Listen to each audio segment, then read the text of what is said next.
Mampitombona ho aminareo hatrany ry havako ny fahasoavan'i Jesoa Kristy Tompontsika. Amena. Miaraka hivavaka ary isika.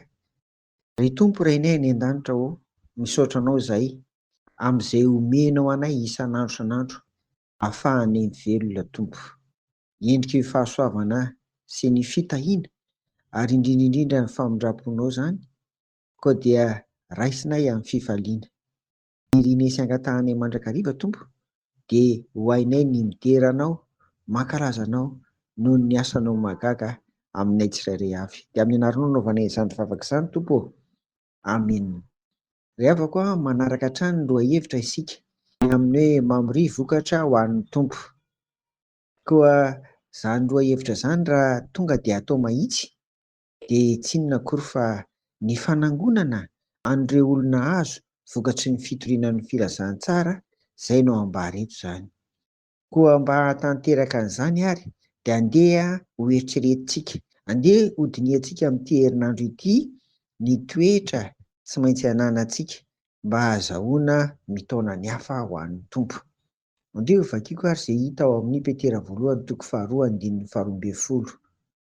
Vaky toy izao izany amin'ny anaran'i Jesoa.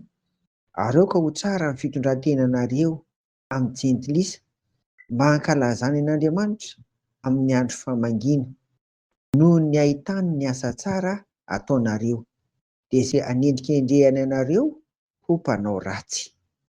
Amena. Ny jentilisa dia tsy mahita an'izany Jesoa Kristy izany fa itsika mpivavaka izany no voalohany indrindra no hitany. Dia jereo ange fa misy toetra anankiroa izany izay asongadiny eto raha te hitaona, raha te hamory vokatra ho an'ny Tompo isika. Voalohany dia tsara fitondrantena.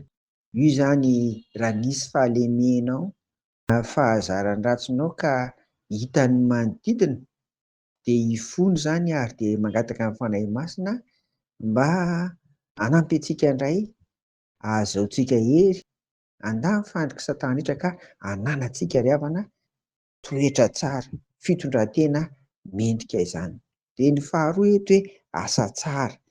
Asa tsara koa izany dia io indrindra ho antsika izay efa miasa dia ny mpiara-miasa mahita an'izany asa tsara izany. Iny ny mpiara-monina koa dia mahita ny asa tsara ataontsika izany. Na ny fitondrantena tsara na ny asa tsara ireny izany dia toy ny fantsona mora hikoriana ny fitoriana ny filazantsara ataontsika. Koa rehefa mitaona azy ireny ho an'ny Tompo isika, ireo ilay mbola tsy mpino izany dia azo antoka kokoa fa handaitra rehefa hita ny fitondrantena tsara, rehefa hita ny asa tsara ataontsika tsirairay avy ry havana. Koa dia miezaka ary tsika izany ary io ny ambarako teo hoe amin'ny herinandro ity dia mba ho jerentsika daholo izay hanampy antsika toetra tsara hananana mba ahazoantsika mamory vokatra ho an'ny Tompo.